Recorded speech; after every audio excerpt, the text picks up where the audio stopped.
ጣናስተን ተመልካቾቻችን ይህ አካቲቭ ሳምንታዊ ፕሮግራማችን ነው። ሰዲ መልቲሚዲያ ከፋና ሚዲያ ኮርፖሬሽን ጋር በተባበር በሰዓት መቀበላችሁ ሳምንታዊ ፕሮግራማችን ሳምንት እንደምታሳውሱት በተለይም የዘይት ኢንዱስትሪና አጠቃላይ ከሼክ ቶፊቅ ከድር የቲኬ ኢንዱስትሪያል ኮምፕሌክስ ግሩፕ ባለቤትና ዋና ስራ አስፈጻሚ በተለይም የዘይት ምርትን በተመለከተ ኢትዮጵያ ላይ የነበረውን ተግዳሮትና አሁን ደግሞ በጭር ጊዜ ውስጥ ወደዚህ ኢንዱስትሪ በተለይም በቡልቡላ ኢንዱስትሪያል ግሩፕ ውስጥ በመግባት ዘይትን በዘርፈ ብዙ በፊት ከሚመረተው ዘርፈ ብዙ አይነት ምርቶችን በማውጣት ለሀገራችን ለኢንዱስትሪ ግብአት በመሆን ትልቅ የሀገራችንን የዘይት ችግርም እንደዚሁም ደግሞ የሌሎች ተረፈ ምርቶች አቅርቦትን በማድረግ ኢንዱስትሪው ላይ ያላቸውን ድጋፍና ከ400 በላይ ለሚሆኑ ሰራተኞች ደግሞ የስራ ዕድል ፈጥረው በሀገራችን ላይ ትልቅ እያደረጉ ምናልባትም ከ500 ሚሊዮን ብር በላይ ደግሞ ታክስ በመክፈል ደግሞ ትልቅ ሽልማቶችንም በዚህ ባደረጉት ጉዳይ ደግሞ በአፍሪካም በኢትዮጵያ ደረጃም ከጠቅላይ ሚኒስትሩም እንደዚሁም ከአጠቃላይ ከቀድሞ የፕሬዝዳንትም የትልቅ ሽልማት አግኝታቸዋል ባረጋችሁት ነገርና እንደው እያወራን ያለ ነው። በተለይም ስለ ዳንጎቴ ያወሩኝ ነው። ዳንጎቴ በናይጄሪያ ውስጥ ዘመናት መንግስታት ተቃይረዋል። ኢትዮጵያ ውስጥ በጣም ለኢትዮጵያ መሰረት የሚሆኑትን የኢንዱስትሪዎችን የማዳበሪያም የነዳጅም እንደዚሁ ደግሞ በትልቁ ደግሞ የሲሚንቶን ፋብሪካ በማድረግ ትልቅ ምርት ውስጥ መግባት በአፍሪካ ደረጃም ምሳሌ የሚሆን ባለሀብትና ትልቅ ኢንቨስተር ነው። ሌሎቹም ባለሀብቶች እያሉኝ የነበረው ሌሎቹም ባለሀብቶች ስራቸውን ፖለቲካው ለፖለቲከኛ የግሉ ዘርፍ ላይና ኢንዱስትሪ አምራች የሆነ ሰው ግን መንግስቶች ሊቀያየሩ ይችላሉ በየትኛውም አማራጭ ማለት ነው። ነጋዴና ኢንቨስተር የሆነ ግን ሁሌም ለሀገሩ ግብሩን ከከፈለ የስራ ዕድል ከፈጠረ የኢንቨስትመንቱም አንዱ ትልቁ ትሩፋት የስራ ዕድል ፈጥሮ በተሻለ መልኩ ደግሞ ግብሩን ከፍሎ አገርን ማሳደግ ነው በአገሩ ኢኮኖሚ ላይና ይህን እያሉ ነው ሳምንት የተቋረጠውና ነው ከዚህ ቢቀጥሉልኝ ሼክ ቶፊቅ።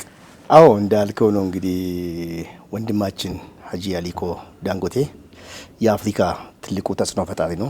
በዓለም ካሉት ቁጥር ውስጥ የገባ ሰው ነው። እንዲሁም ሼክ ሁሴን አሊ አላሙዲንንም በሀገራችን ታዋቂውና በአፍሪካ ውስጥ እንዲሁም ታዋቂ የሆኑ ሰዎችን ስታያቸው አሁን ጊዜው የተበላሸ መጣ እንጂ እነሱ የሚያራምዱት ፖለቲካን ሳይል ቢዝነሱን ነው የሚያራምዱት። ናይጄሪያዎች ብዙ መንግስታቶች ተለዋውጠው የሞተም አለ እውነት ነው። የእሱ ኢንዱስትሪ ግን በቆመና አለ፣ አልተቃጠለም፣ አልጠፋም፣ አልተዋረደም። እሱም እንኳን አልፎ ተርፎ ለሀገራችን ትልቁና ዳንጎቴ ሲሚንቶ ፋብሪካችን የገነባንበት ንግድ ውስጥ አብረን በጋራ ብዙ ስራ የሰራንበት ሆኖ እያገለገለ ያለ አልፎም ተርፎ የሀገራችንን ማነቆ የሆነውን ማዳበራን ለመስራት ትልቅ ግዙፍ ሪፋይነሪን ለማቆም ዝግጅት በአፍሪካ ቀንድ ላይ የምስራቅ አፍሪካ አካባቢ ባለሳሳት እዚሁ ዝግጅት ያለ ሰው ነውና ኢትዮጵያን ነው እኛ ምንድነው መሆን ያለብን ነው ዋናው ነገር። እኛ ኢትዮጵያውያንም እንደነዚህ ነው ማሰብ ያለብን እንጂ ፖለቲከኛው ለፖለቲከኞቹ መቶ እነሱ እንደፈለጉ ያደርጉ። ለምን ተስዋቸው ነው እነሱ ስራቸው ነው ንግዳቸው ነው ኑሯቸው ነው። ለነሱ መቶ ለሀገር ጀርባ አጥንት የሆነውን ግብር በአግባቡ ግዴታን መወጣት ይሄ ከፖለቲካ መደገፍ መድረግ ማለት ፖለቲካ ውስጥ ገብቶ መዳከር አይደለም፣ አይገናኙም። ህዝቡም ይሄን ማወቅ አለበት። ሌላኛው ሼክ አሊ አላሙዲን አሁን የምንጠራቸው ወንድሞቻችን እዚህ ሀገር ላይ ብዙ ሀብት ያፈሰሱ ኢትዮጵያን ቀና በማድረግ ቀና ያደረጉ በብዙ ኢንዱስትሪ ዛሬም ብዙ ለወጣት አርአያ የሆኑ ብዙ ስራ ልማት የሰሩ በአቶ መለስ ዜናዊ ጊዜም ነበሩ፣ በአቶ ደሳለኝ ጊዜም ነበሩ፣ በነበሩ ቀድሞ ፕሬዝዳንት ኃይለማርያም ደሳለኝ ነበሩ፣ ዛሬም በአቶ ዶክተር አብይ ጊዜም አሉ። ይሄ ነው መሆን ያለበት ኢንዱስትሪ ማለት ቢዝነስ ማለት ከፖለቲካ ጸዳ ያለ መሆን አለበት ነው እኔ ዓላማ ትልቁ የኔ ቀጣይ ህዝባችንም መንግስታችን ሁላችንም ማወቅ ያለብን።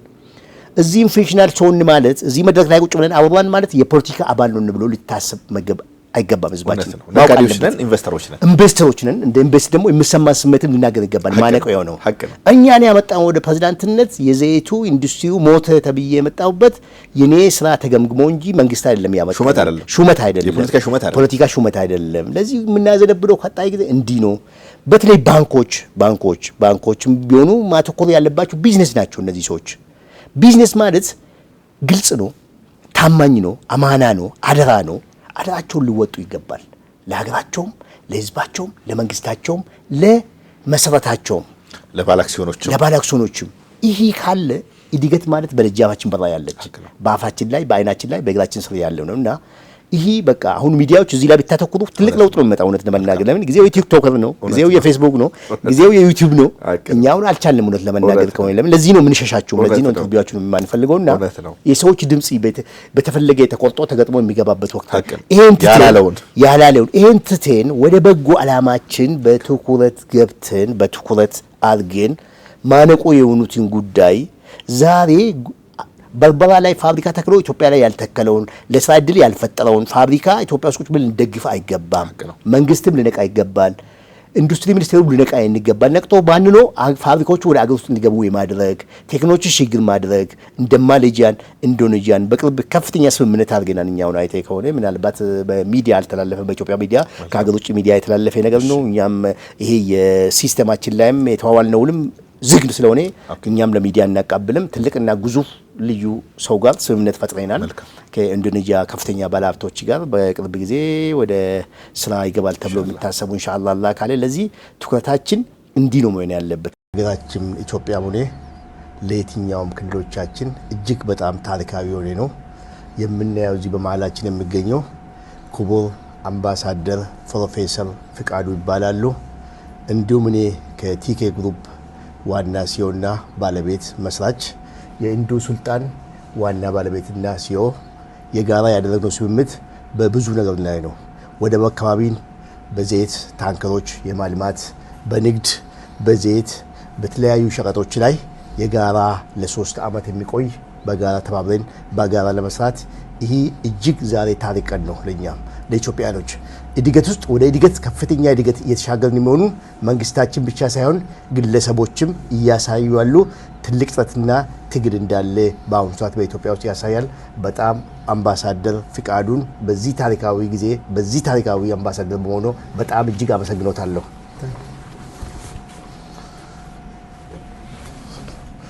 So today, we are witnessing a very important day in the presence of ዛሬ እኛ ምስክርነታችን የምንሰጠው ክቡር አምባሳደር ፕሮፌሰር ፍቃዱ በየነ በተገኙበት የፊርማ ስነ ስርዓታችን አኖረናል። ክቡር አምባሳደር ፕሮፌሰር ፍቃዱ በየነ በኢንዶኔዥያ፣ በሲንጋፖር እና በማሌዥያ ባለሙሉ ስልጣን አምባሳደር ናቸው። የመጀመሪያው የጋራ የመግባቢያ ሰነድ ፊርማችን ላይ ክቡር አምባሳደር በመገኘት አከናውነናል። በዛሬው ዕለት የተፈረመው በፒቲጄ የሱልጣን ግሩፕና በቲኬ ግሩፕ ሲሆን የሁለቱን ሀገር የንግድ ደረጃ ወደ ላቀ ምዕራፍ የሚወስድ ነው። will bring both countries, Indonesia and Ethiopia, bring close together, and we will make a bilateral, relationship with the force of trade, inshallah. Thank you very much. Thank you so much. Thank you very much. Thank you very much.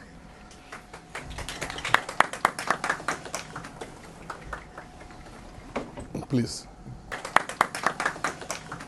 መንግስትም ማሰብ ያለበት የግድ ፖለቲከኛ ስለሆነ ሳይሆን ነጋዴ ነው፣ ወደ ራሱ ሊያቀባው ይገባል። ተጠግቶ ሊያማክሩ ሊመካከሩ ይገባሉ። ይሄን ነው ማመን ያለበት። ዓለም ላይ ያለ ጉዳይ ነው፣ የዓለም ሲስተም ነውና በዚህ ጉዱ ከን እናንተም እኛም መንግስትም በጣም ቀላል ነው ማለት ለምን በስንዴ ላይ ያየነው ነገር አለ። ለምሳሌ የኦሮሚያ ክልላዊ መንግስት ፕሬዝዳንት እኔ ስም ሰጥቻቸው ነበር በአንድ ወቅት በዛ በተሸለምኩት መድረክ ላይ አራሹ ገበሬ ወጣቱ ነው ያልኳቸው። እውነቴን ነው፣ ደስ ይለኛል። እርሻ ውስጥ ሲንቀሳቀስ ምን ሲል ይሄ ፖለቲካ አይደለም፣ የግል አስተሳሰብን መደገፍ አይደለም። ይሄ ማለት ነው ይሄ በቃ ኤግዛምፕል ጥሩ ነው፣ ጥሩ ምሳሌ ነው። ጥሩ ምሳሌ ይሄን መቀጠል ምሳሌ ጠቅላይ ሚኒስቴሩን እዛ ላይ አከብሮ ያለው ከሃይማኖት አንፃር በዚህ በደረጃ ላይ በተን በአድዋ ላይ አድዋ ውስጥ ገብቶ መሸለምኛ አድዋ ገብተን በአድዋ ማለት ሙዚየም ሆኖ ታሪክ ሆኖ ብዙ ወንድሞቻችን እዛ ጋር ሄደው የሞቱት እዛ ጋር ነው የተገደሉት።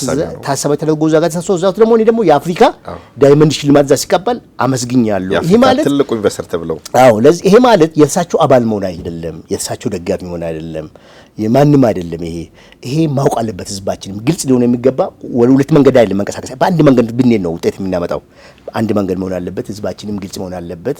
ለዚህ የዳዋን ጉዳይ ለዳዋ ለሼኮች ለመሻይኮቹ ለቀን እኛ የቢዝነስ ሰዎች ወደ ቢዝነሳችን ብቻ ፖለቲካውን ጉዳይ ደግሞ ለፖለቲከኞች ለቀን እርሻውን ለገበሬው አድርገን ብንሄድ ይቀናጃል። መጥቶ አንዳይ ሲሰባሰብ ውጤት ያመጣሉ ማለት ነው። አሁን ሁሉም ተደበላለቀ። እኔ አዋቂ ነኝ አለ፣ አስተማሪ ነኝ አለ። ተማሪ ነው የሚል ጠፋ እኮ። እኔ መክራለሁ የሚል በዛ እኮ። ድሮ እኮ አባት ነው ልጅ ነው ተመካሪ ጠፋ። ለዚህ እኔ በቢሮዬ አሁን ብታይ እኔ አዛዥ አይደለም ነው ታዛዥ ነኝ ነው የምላችሁ። ለምን ይሄ ነው እኔ መካሪ አይደለም ተመካሪ ነኝ ነው የሚለው ሁሌ የኔ ቃል ነው የማይካድ ሎጎ ሜ ነውና ለዚህ በጣም እውነት ለመናገር ፕሮግራማችሁ ሐላል እውነትም ሐላል ነው እውነትም አካታች ነው አካታች ማለት እንደዚህ አይነት ነገሮች ከዚህ በፊት ያልነበሩ ነገሮች ባንኪንግ ፋይናንስ ምታዩን ትልቅ ለው ነው ኢትዮጵያ ውስጥ ለዱሮ በአንድ መስኮት የነበረው የራሱን ችሎ ተስፋፍቶ በሁሉም ባንኮች ውስጥ በአንድና በሁለት ተጀምረው በሶስት መስኮትና በአንድ መስኮት ተጀምረው ዛሬ ራሱን ባንክ ለብቻ መስርቶ አብሮ መጋዛ ስርዓት ነው ያለነው። በዚህም ደግሞ ይሄ ለውጥ ሊበረታታ ይገባል፣ ሊደገፍ ይገባል። በዚህ ባለነው ምክክር ላይም እንደዚህ አይነቶቹ ነገሮች አንድ የሚያደርጉ ጉዳዮች ማብራሪያ ሾዎች ሎጌሽን ሊደረጉበት ይገባሉ። ሰፊው ጊዜን ወስዶ ቀስ ብሎ በመደማመጥ እነዚህ ሊካተቱ የሚገቡ ናቸው። የውክልነት የአንድነት አሁን ድሮ ሚዲያዎችን አይቴ ከሆነ አንድ ወደ አንድ የሚያዘነብላቸው ጺሞች ብዙ አይታዩበትም፣ ኮፍያዎች ብዙ አይታዩበትም። ይሄ እንደዋላ ቀር አስተሳሰብ አስቀርተን ኬንያ ላይ ከሆነ እንዳው እስከ ሚኒስቴር ድረስ ነው ያሉት የዲን ጉዳይ ምናምን አለ ምሳሌ ይሄን በቃ ባህላዊ አድርገን ምናልባት እንደ ቻይና ሀገር ብትሄድ ራሱ አገር አይነቱን ብቃውን ራሱን ስትራቴጂ ተከትሎ ግን አሉ የማን ጉዳዮች ሌሎች ሀገሮች ላይ ያን ተሞክሮ እያመጣን እየተወያየ ዛሬ መጣ ነገ መጣ ሳንባባል አይደለም ትናንት መጣው ዛሬ መጣ አንድ ደንኛ ለአንድ ላማ ነው መጣን ተባብሎ ከየክፍላት ሀገሩ ከየሃይማኖቱ ባለሳሳት ከብዙ ቦታ ነው የተወጣጡት በቁጥሩ 4000 የሚባል ከሚዲያም ሰምቻለሁ። ጉዳዩንም በትኩረት እየተከታተልኩ ነው ያለሁት ግዴታም ስላለብኝ አላፍነትም እንድስላለብኝ ብዙ ናቸው። ብዙ እነዚህ ሰዎች በትኩረት ልንከታተል ልንዳዳምጣቸውም ደግሞ ልንሰማቸውም ይገባል። ከነሱ የተላለፈ ከኢትዮጵያ ሕዝብ መልእክት ብለን በልባችን ውስጥ ልናስቀምጥ የወከልናቸው ሰዎች ናቸው። የተወከልናቸው ኡስታዞቻችን ናቸው። እነዚህ ሰዎች የላክናቸው ለዚህ ሕዝቡ ይሄንን በጥሞና እንዲያዳምጣቸው እንዲከታተላቸው እነሱ ተመካክሮ ተነጋግሮ የተወሰኑት ውሳኔን እንደ አገር ውሳኔ ማየት አለባቸው የሚል በዚህ አጋጣሚ መልእክትን አስተላልፋለሁ። እውነት ነው። ትልቅ ነው። ከአንድ ትልቅ ኢንቨስተር ከአንድ ባለ ሀብት ለብዙ ስራ እድል ከፈጠረ ሰው የጉዳዩ ደግሞ ዋና ባለቤት እንደሆነ እንደ ዜጋም እንደ አንድ ትልቅ ኢንዱስትሪ ላይ አምራች ላይ እንደሆነና ምክንያቱም እርስዎ ብዙ የስራ እድል ፈጥረዋል። ኢንዱስትሪዎች ፈንክሽናል ሆኖ ለብዙ ለሀገርም ለወገንም እየተረፈ ያለ ነገር ነው። ከዛ ባሻገር ደግሞ ቅድም እንደው በሚስጥር የያዟትን ነገር አንድ ትልቅ ግዙፍ ካምፓኒ ጋር ልምዳቸውን የስራ ባህላቸውንና ቴክኖሎጂያቸውን ደግሞ ወደ ሀገር ይዘው ከመጡት ምናልባት ኢትዮጵያ በጣም በብዙ ዶላር በብዙ ሚሊዮን ዶላሮችን በቢሊዮን የሚጠቃ ዶላሮችን የምናወጣውን አገር ውስጥ አስቀርተን የስራ እድላችንን ፈጥረን አገራችንን ከአደጉ አገሮች የማረግ ራዕይ ሳሉትና ይሄ ሀሳቦትም ህልሞትም እንዲሳካ ነውና ምናልባትም ኢትዮጵያ አሁን እየመከረችበት ያለችውን አጀንዳ አንዱ የኢኮኖሚና ማህበራዊ ጉዳይ ስለሆነ እዛ ውስጥ ይዳሳል ብዬ ገምታለሁኝና ይሄ መልካም ነገር ነው። ምናልባት እንደው አሁን ትልቅ ኃላፊነት ተጥሎበታል ሼህ ተውፊቅ ከድርና የኢትዮጵያ የምግብ ዘይት አምራች ኢንዱስትሪ ፕሬዚዳንት ሆነዋል። ብዙ ነገሮች ጠረጴዛዎት ላይ ብዙ አሳይመንቶች እንዳሉ ይሰማኛል። እንደሚያውቁት እንግዲህ ኢትዮጵያ በጣም ትልቁ ችግር የምግብ ዘይት ነው። ዘይትን በምንም የምንተካው አይደለም። የዘይቱ ኳሊቲና የዘይቱ አይነት ቢለያይም ሁሉም ቤት በየቀኑ ቢያንስ በቀን 3 ጊዜ ይገባል። ቢያንስ በቀን 2 ጊዜ የሚገባ ነውና ምናልባት በዚህ ጊዜ ውስጥ ግን ኢንዱስትሪ ላይ 38 ዓመት እንደቆየ የዘይትን ምንነትና ማንነትን እንደሚያቅሰው ኢንዱስትሪውንም በደንብ እንደሚያቅሰውና ለውጥን በማምጣት ትልቅ ነገር ያደርጉ ነውና ከርሶ ኃላፊነት ግን ምን እንጠብቃለን? ሼህ ተውፊቅ እኔ ጋር አላህ ከረዳኝ ከኔ ጋር ትልቁና የሚጠበቀው ነገር ማነቆውን ጉዳይ ይሄ ጉዳይ የኢንዱስትሪ ጉዳይ ማለት የአንድ ሰው ጉዳይ አይደለም፣ የጋራ ነው። አገር ናት፣ ኃላፊነት ነው። ብዙ ሰው ነው አስታውሶ የሚያደርገው ቢያንስ ከታች ከወዛደር ጀምሮ እስከ ላይ መናጀር ድረስ ነው ኢንዱስትሪ ውስጥ ገባ። ከዛ አልፎ ደግሞ ሲወጣ ማባታ ይላል ኢንዱስትሪ ሚኒስቴር አለ፣ ገቢዎች አለ። ኢትዮጵያ ጠቅላላ ማለት ይችላል። ኢንዱስትሪ ማለት የኢትዮጵያ አንድ ማለት ይችላል። ከሁሉም ጋር ያገናኛል። ግን ምሳሌ አይቴ ከሆነ የሚያገርምና የሚያሳዝን ነው። ዱቄትን ብታይ ከዱቄት በላይ ሰው ዱቄት ያጣ ይሞታል። ዘይት ካጣ ግን አይሞትም። ዘይት ግን ፖለቲካውን አለች፣ ጩኸት ይበዛባታል። ለምንድን ነው ብዬ የዳሰስ ነው ስንዳሰው ፖለቲካሊ ኬዝ አለባት። እነዚህ መቀመጫቸውን በርበራ ላይ ያደረጉ ሰዎች እዚህ ውስጥ ሰው እየገዙ ያስጮው እንደፈለጉ እያደረጉ እጉን ምኑን ያለዋወጡ አገራችን አርሳ ወደ ፋብሪካው አስገብታ አምርታ እንዳታወጥ ማነቆ ሆኖበታል። አንዱኛው ኬስ ይሄን ነው ትልቁ ህዝባችን ማወቅ ያለበት። አሁን መተማመን መፍጠር ያለብን ነው። ምንድነው እውነት ነው የሚጮበት ጉዳይ ነው። ዘይት እኮ ቀንሱ እኮ እየተባለ እኮ ነው ያለ ነው። እውነት ለመናገር ከሆነ እኔ ቀንሱ እኮ እየተባለ ነው። ሐኪሞቻችን ሲመክሩን እኮ ዘይትን ቀንሱ ነው ያሉት እንጂ ጨምሩ እያሉ አይደለም። ቀንሱ የሚሉ ነገር ምን ያስጮናል? ምንድነው የሚያስጮን? እውነት ለመናገር ምንድነው ችግሩ ብለን ማየት አለብን። ጤናችን ጠንቅ ነው እየተባለ ምን ያስጮናል? እኔ ትልቁ መስራት አሁን ማየት ያለብን የአገርን ኃላፊነት ነው እንጂ የግል ቢዝነስ ጉዳይ መሆን የለበትም። ስታሰፋውም ጤናማ የሆነ ዘይት ነው ማስፋት ያለብህ። ጤናማ የሆነ ለጤና ምቹ የሆነ ለአእምሮ ምቹ የሆነ ለህዝባችን ምቹ የሆነ አካሄድ ነው ማስፋት ያለብህ። ስለ ዱቄት አይጮም፣ ስለ ስንዴ አይጮም፣ ስለ በቆሎ አይጮም፣ ስለ ጤፍ አይጮም። የኛ የበዓል ምግባችን የሆነችና ኢትዮጵያ ብቸኛ የሆነችው አይጮም። ግን ስለ ዘይት አንድ ብር ብትጨምር አገር ነው የሚታወቀው። ምንድን ነው የከይዙ?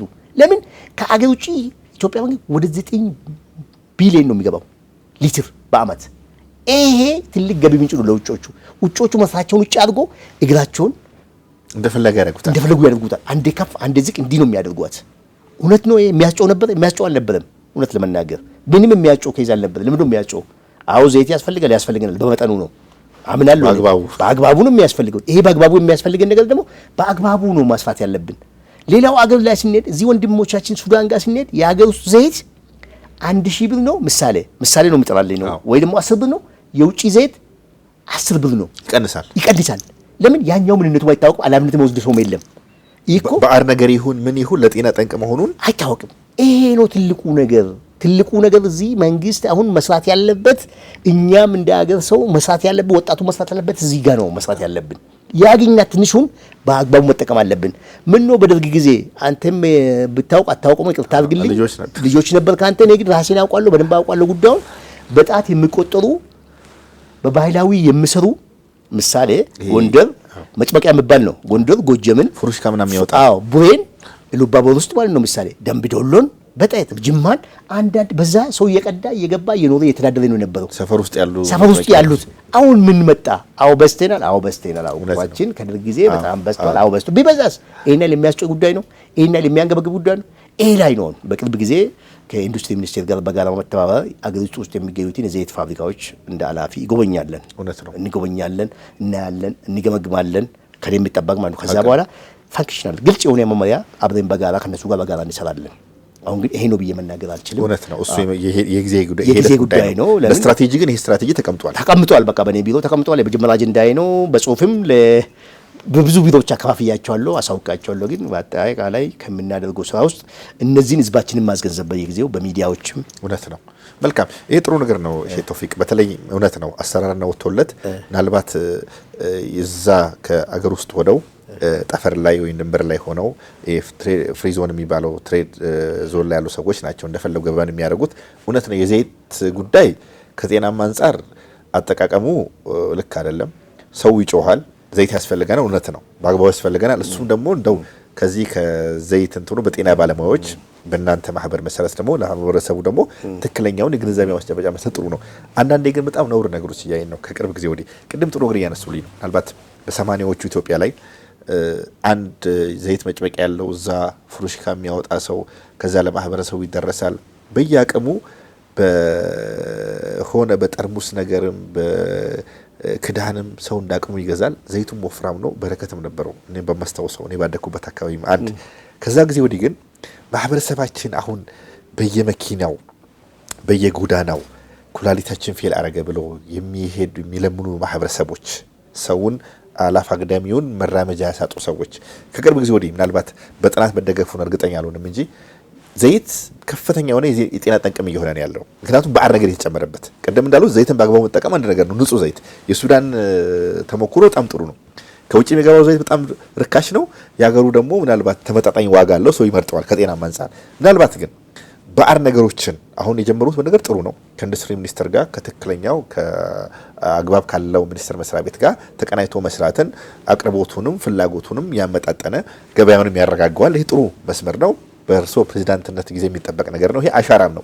ከእርሶ በኋላ የሚመጣ ሰው ይሄ መስመር ይዞ ይሄዳል። መልካም ነገር ነው። ከዛ ባሻገር ግን በአር ነገር የሚጠቀሙ በተለይ ዘይት ላይ ያሉ ነገሮች ለማህበረሰባችን ጠንቅ እየሆነ ነው ያለውና ይሄን ጉዳይ ግን እንደ አንድ ትልቅ ኢንቨስተር የኢትዮጵያ ሕዝብ እንደ ሰጦት አማና ከመውጣት አንጻር በየጎርጓዳውና ኮንትሮባንድ ሆኖ መጥቶ ለማህበረሰባችን ምክንያቱም እኛ መርበራ ለዘይት መገዛው በቃ ዘይት ነው እንወስዳለን፣ እንደ አቅማችን እንወስዳለን። ይሄን ጉዳይ ከመቅረፍ አንጻር ግን በእርሶ ጊዜ ምን እንጠብቅ?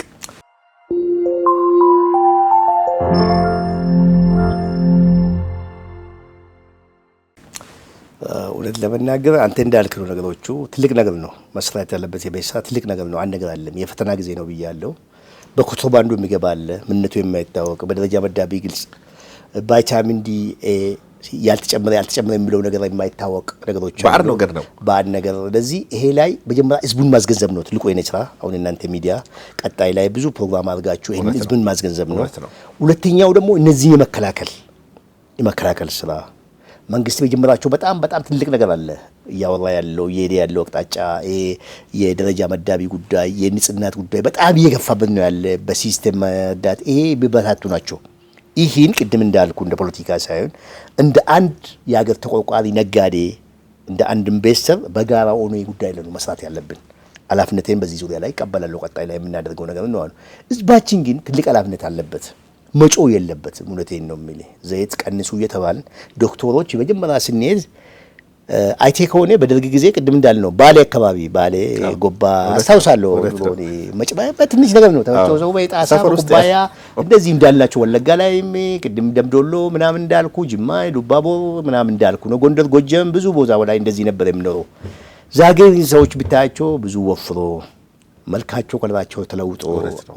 ምንድነው ሐኪም ቤት ስንሄድ ደግሞ ሐኪሞቹ እየነገሩኝ ያለችው ቅባትን ቀንስ እግር ጉዞ አብዛ እያለ እየመክሩ ባሉበት ጊዜ ነው ያለ ነው። ይሄንን ዋና መንስኤ መሆኑን ካወቀ ህዝብ ሲገዛም ቆጥቦ እንደከዚህ በፊቱ እኔ 80 ዓመት በፊት ነገር ያለው ቅድም አሙስ ገበያና ይሁድ ገበያ የሚባል ገበያ ውስጥ የዱሮ የሰለን ኮፍያ አድርጌ ፀሐይ እንዳይመታኝ ገበያ ላይ በፀሐይም በዝናብም ቆሜ ነበር። በስሙኒ ነበር የስሙኒ ዘይት ገዝቶ ይዞ ነው የሚገባው። ስሙኒ ማለት ዛኔ እቺ ቢሽኮል የምትባል ናት። ትልቅ ሀብታም ነው የሚገዛት በስሙኒ ባለ 10 እና ባለ 15ቷን ማለኪያው ነው ሱቆን የሚገዛው የነበረው። የኔ ቀን ሽያጭስ ይገርማል ወላሂ በጣም ይሄ ሁሉ ገበያ ላይ ፀሐይ ላይ ቆመን 20 ብር አይበልጥም። ገንዘቡ በጣም ባለው ሽጤን ምን ውሎ ዛሬ ግን ዘይት ቢሊዮን ነው መሸጥ ጀምረው። እዚህ ላይ እኛም አንተ ሁላችንም በጋራ መስራት አለብን። ምንድነው ይሄ ጉዳይ ምን መጣብን ብለን ማሰብ አለብን። አንደኛው ነገር ነው። ሁለተኛው የዱሮ ባህላችን ላይ እውነት ነው ጎጂ ስላልሆነ ማለት ነው ባህል አንዳንዴ ከሃይማኖት ጋር የሚገናኝበት ቦታዎች አሉ። ሃይማኖት አባቶችም የሚቃወሙ ይመስለኛል እውነት ነው። ሼኮቹ የሚቃወሙ ይመስለኛል፣ ኡስታዞቹ የሚቃወሙ ይመስለኛል። አንዳንዴ መጥቶ የሚገናኝ ነገር አለ። ይሄንን ቁጠባን ሰው ማስተማር የሀገርን ላይ ትኩረት ማድረግን ሰው ማስተማር የሀገር ልብስን አይቴ ከሆነ ሌሎች ሀገሮች ላይ የሀገራቸውን ልብስ ነው ቅድሚያ የሚሰጡት። አቡጀዲ ራሱ አቡጀዲ ላይ ነው ሱዳን ቻንስ የሚሰጠው በተመጣጣኝ ዋጋ። የሌላ አቡጀዲ ትካሽ ነው። ለምን ያውቋላ ከይዙን ዘይት ቅድም እንዳልኩ ነው በጣም ወላሂ ቾሎኒ ላይና ሰሊጥ ላይ ነው የሚያመርቱት። የነሱ ከፍላል የውጭው ዝቅ ይላል። ተመጣጣኝ አንተ እንዳልክ ነው። ነጋዴ ጋም ደግሞ መነገር ያለበት አንዳንድ የለም ተብሎ ስግብግብ መሆን የለብን። መወያየት አለብን፣ መደጋገፍ አለብን። ከፋብሪካ የሚያወጣውም ሰውዬ ደግሞ ለህዝቡ ለአገሩ ማሰብ አለበት። ዛሬ እኔ እዚህ ጋር ሰብስቤ ነገቼ ሀገር ብትፈርስ ምን ደርሳለን የሚል ማሰብ አለበት። ይሄን ኃላፊነት ካለና ሰው ካሰበ መንገዱ ቀና ነው፣ አጭር ነው፣ በቃ ጥሩ ነው። ሁሉም ቀና ነው የሚያስበው። አሁን ሁሉም ነገር ፖለቲካ ሆነ፣ ንግግሮቹም ፖለቲካ ሆነ። እናንተ እዚህ ጋር ውጭ ብለን የምናወራው ፖለቲካ ነው የሚሆነው። መሆን የሌለበት ጉዳይ ነው። ገብቷል እንዴ? የሚያገናኝ ርዕስ በገናኝ ርዕስ ላይ ነው ሰው እያተኮረ ያለው። እየተጋጨ ያለው ምንም በማጋጨው ጉዳይ ነው። የሚያጋጨን የሚያታርቀን ይሄ አሁን የተሰበሰብንበት ጉዳይ ህዝብ የተሰበሰበበት ጉዳይ ነው። ግዛ ነው እሱም ውጪ በአፈሙዝ ሳይሆን ውስጥ ላይ ቁጭ ብለን ወንበር ላይ ቁጭ ብለን ነበር ተፋትገን የዘይት ሁኔታችን እንዴት ይሁን፣ የሃይማኖታችን ጉዳይ እንዴት እንገናኝ፣ እንዴት አብረን በጋራ እንስራ፣ ኦርቶዶክሱም ሙስሊሙ ዋቀፈታው እንዴት እኩል ይሆናል የሚለውን ነገር እዚህ ውስጥ ነው አሁን መነጋገር ያለብን። ይሄ ጥሩ ጅማሮ ነው። ይሄ ጅማሮ በሁሉም ነገር ላይ ነው መምጣት ያለበት። አገሪቱ እውነት ለመናገር እኔ ሲያስብ ወደ ከፍታ እየሄደች ያለበት ነው። ብዙ ሰዎች እንደተዋረዳቸው አድርጎ ነው የሚያዩት። እኔ ብዙ በዚህ ዙሪያ እምነት የለኝም። እኔ ለምን ይሄ ምክክር ራሱ አንዱ ነው። የዚህ ኢንዱስትሪዎች እያደረጉ ያሉት ንግግሮችም የዚህ አንዱ ነው እና ለዚህ በጋራ ነው። እኔ ብቻ አይደለም፣ የጋራ ኃላፊነት ላይ ህዝብ ኃላፊነት አለበት፣ እኔ ጋር ኃላፊነት አለ፣ መንግስት ጋር አለ። በጋራ የሚፈታ ጉዳይ እኔ ብቻ የሚሰራ አይችልም። በጋራ ነው የሚሰራው። እኔ ኃላፊነት ብቻ አይደለም። እኔ ትልቁ ነገር ለህዝብ ማቃበል ነው። በጋራ እንሰራለን፣ በጋራ ኢንሻአላህ እንወጣለን ብዬ አስባለሁ። መልካም ጥሩ ነገር ነው። ይሄ በእርሶ ዘመን ጥሩ ነገር እንጠብቃለን። በጣም የረጅም እስከ 38 ዓመት በላይ የዘይትን ምንነትና ማንነት ጠንቅቀው ያውቃሉ። አሁን ደግሞ በአፍሪካም ደረጃ በጣም ተቀባይነት ያለውና በአፍሪካም ደረጃ ሞዴል የሚሆን ፋብሪካ ከፍተው እየሰሩ ነው ያሉትና የስራ እድል ከመክፈት አንጻር ከመክፈት ባሻገር ለሀገራችንን ምርትን ጠብቆና ለማቀፍም ደረጃ ጠብቆ በስፋት ማድረግ ነገር ነው። እንደው ጥያቄ ነው ደግሞ ቋጫ ሊድ ይሄ ቶፊቅ ምናልባት ከቲኬ ኢንዱስትሪያል ኮምፕሌክስ ግሩፕ ምን እንጠብቅ እንደው በቀጣይ ጊዜ እና ለወጣቶች ደግሞ እርሶ ከታች ተነስተው ነው እዚህ የመጡትና ቀላል ነገር አይደለም፣ ትልቅ ነገር ነው። ይሄ በጥረት በፈጣሪ ገዛ በእርሶም ብርታት የመጣ ነገር ነውና እንደው ለወጣቶች ደግሞ ይሄ ብዙ ወጣቶች ብዙ ፕሮግራም ስለሚያዩ ወደ ኢንዱስትሪ የገቡበትን አጋጣሚና መልእክቶን አንድ ላይ አስተላልፉልኝ ቶፊቅ። በጣም ጥሩ እንግዲህ በጣም ደስ ይለኛል ያልከው ነገር ትልቅ ነገር ነው። ትልቅ ኢሹ ነው ያነሳው። ኢንዱስትሪ ከቲኬ ምን ይጠበቃል ብሎ ስፔሻላይዝድ ማድረግ ዳንጎቴ በ16 ይሁን በ14 ሀገር ለምሳሌ የሲሚንቶ ፋብሪካ ብዙ ሀገር ላይ ያለ እንትን ታውቋለህ ብዬ አስባለሁ። እኛም በዚህ በዘይት በምግብ ጉዳይ ላይ በምግብ ጉዳይ ላይ ስፔሻላይዝድ ማድረግ እሱን ስፔሻላይዝድ አድርገን በደንብ ከጨረስን ወደ አይቲ ቴክኖሎጂ መሻገር በሲስተም የሚገቡ በሲስተም የሚሰበሰቡ በሲስተም የሚከፈሉ ይህንኑ የዘይት ፋብሪካን ማስፋት ከምግብ በቃ ዘይት ላይ ፉድ ኮምፕሌክስ በቃ ፉድ ላይ ነው ፉድ ላይ በቃ የሰዎች ምግብ ጉዳይ ላይ እናተኩራለን። ልክ ዘይት ጉዳይ ላይ የምግብ ጉዳይ ላይ አገሪቱ እንዳልነው ቱርክ ቅድም እንደ አብነት እናነሳነው ጥልቅ ደረጃ ላይ ስንደርስ እኛም ትልቅ ሌላ ሰፋ ያለ ቴክኖሎጂ ይዘን ብቅ እንላለን። አሁን ግን ከውጭ ጋርም ስምምነት ያደረግነው በዚህ በምግብ ጉዳይ ላይ ነው። እውነት ለመናገር በምግብ ዙሪያ ላይ ነው።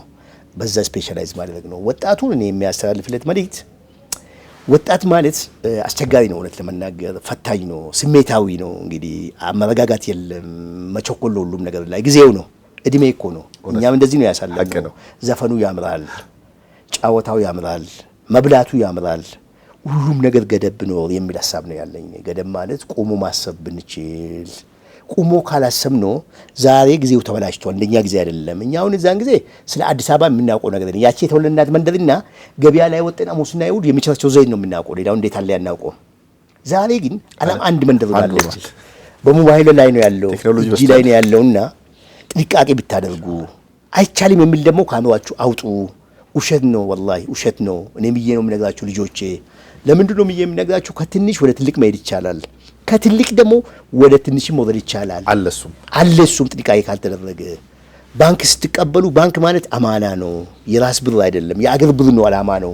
ከሃይማኖት መጽሐፍ ላይ ውርደት ነው፣ ወላሂ ስርቆት ነው የሚሆነው። የተወሰደው ብር በአግባቡ ስራ ላይ መዋል አለበት። ለፍሪጅ መግዣ መዋል የለበትም፣ ለመኪና መግዣ መዋል የለበትም፣ ለህንፃ መዋያ መሆን የለበትም። ለወሰድክበት ካፒታል ለህንፃ ከወሰድከው ለህንፃው ለካፒታል ወስደ ለጥሬ ዕቃ ከሆነ ለጥሬ ዕቃው አውሎ። እንዲህ ካለ ወጣቶች እናንተ ከኛ የበለጠ ቻንስ አላችሁ ነው የምላችሁ። ወጣቶች ከኛ የበለጠ ብዙ ቻንስ አላችሁ፣ እድገታችሁም ሰፊ ነው። እኛ እዛን ጊዜ 15 ሳንቲም ለመሸጥ 15 ኪሎ ሜትር በጭንቅላት ተሸክመን ነው የምንሄደው፣ ሽንኩርቱን ዘይቱን ኤዴን የምንችላቸው ገበያ ውስጥ። እናንተ ግን ዛሬ ጉሊት በበራፋችሁ ላይ ያለ ስልክ ገበያ ሆኗል። ቻንስ አላችሁ። ቻንሳችሁን ግን አታበላሹ። ተረጋጉ፣ ስሜታችሁን ተቆጣጠሩ። አይዟችሁ፣ ያልፋል። የማያልፍ ነገር የለም። የዛሬ 38 ዓመት እድሜ ስላለን ነው ታሪክ ዛሬ ያነሳነው። ብንሞት ኑሮ ብንዋረድ ኑሮ ዛሬ ይሄንን እዚህ ጠረጴዛ ላይ ማዟት አንችልም። ይኸው ለምሳሌ እኔ ትላንት ባልሳሳት አንድ ወደ አበርጌ አካባቢ እናቱ የነችው አንድ ወጣት ልጅ አይቼ በጣም ነው የተገረምኩት። ለመናገር ለብዙ ልጆች ልክ የላቸዋለሁ። የእግር ኳስ ተጫዋች ነው፣ ከውጭ የመጣው ነው። ሀገሩን አስጠርቶ ከፕሬዚዳንቱ ጋር ቁጭ ብሎ በክብር ነው ያወራው። ወጣት ማለት ይሄን ነው መሆን ያለበት። አገሩን አስጠርቶ እኔ ካናዳ መጥቶ አገሬ ላይ ነው የተወለድኩ ብሎ ከፕሬዚዳንቱ ጭምር ቁጭ ብሎ አውርቶ ይሄ ነው ክብር የሚያመጣው። ትልቅ ሰው ስትሆን ማንም ይፈልጋል። ወጣት ወቅ ስትከበሪ ልጄ ትከበራለች፣ ማንም ይፍገልሻል። እናቴ ስትከበሪ ማንም ያከብርሻል። ኢቴ ማንም ያከብርሻል አንቺ ስትከበሪ። ለዚህ ትኩረታችን ወደ ክብር ወደ አገር ላይ ብንሆን ወጣቶች። ዛሬ ብዙ ቴክኖሎጂ አለ የምናየው ነገር ድሮ ያልተለመደ ነው። ተመልከት፣ ዛሬ የክልሉ ፕሬዚዳንት ጠርቶ አነጋግሮ ቁጭ ብሎ ትውልደ ኢትዮጵያዊ ነው፣ ወደ አበርጌ አካባቢ ይመስለኛል ባልሳሳት ልጁን። ይሄ ትልቅ አሪያ ነው። በቃ ይሄ ነው መሆን ያለብን። እኛ ካናዳ ሄደን ብንጫወትም መነሻችንን መርሳት የለብንም። ምንም አይነት የፖለቲካ ልዩነት ብኖረንም ወጣቶች አገራችን ኢትዮጵያ መሆኗን እንድጠፋ መፍቀድ የለብንም። በሩን መዝጋት አለብን። ውስጣችን ብዙ ጭቅጭቅ ብዙ አስተሳሰብ ላይ ነው ያለው። በሃይማኖት ልንቻችላለን፣ በአስተሳሰብ ልንቻችላለን። ያን ውስጣችን ትተን ወደ አንድነታችን ላይ ማትኮር አለብን። ይደረሳል፣ የማይደረስ ነገር የለም። በራሱ ጊዜ ቴክኖሎጂ ይፈታል እኮ በዚህ ዘመን ላይ። ለዚህ እኔ ይህን መልእክት ነው በዚህ አጋጣሚ የሚያስተላልፋቸው። ይህን ከሆነ ወጣቱ ዛሬ አባቱን የሚመክርበት ቴክኖሎጂ ነው ያለው በእጁ ላይ። ይጽፋል፣ እንግሊዝኛውን አልቀረም፣ ፈረንሳይኛው አልቀረም፣ አረብኛውን አልቀረም፣ ያዳምጣል። እንዲህ ነው አባቴ ማለት ይችላል ማለት ነው። ለዚህ ወደዚህ ቴክኖሎጂ ነው መሻገር ያለባችሁ።